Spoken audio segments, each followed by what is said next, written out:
စားကြပါအောင်ရှင်ရေးပြီးပါလေ Hello စားကြပါအောင်ရှင်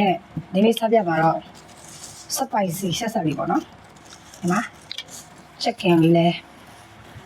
မပါမဖြစ်လေးပါတယ်ပေါ့နော် chicken ဝယ်စားလို့ရပါရှင် chicken တစ်ကောင်3000ကျပ်ပါရှင်အကိတ်ကြီးပါနော်ဒီ Okay ပါဝင်တဲ့ပစ္စည်းကတော့တခွားတီ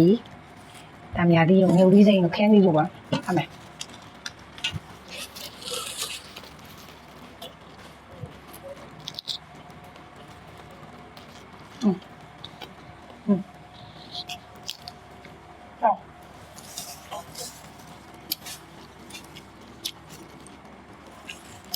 အားလေးကတော့အဖက်ပြေစားဖို့တောင်းမှုကြော်လေးပဲဖြစ်ပါတယ်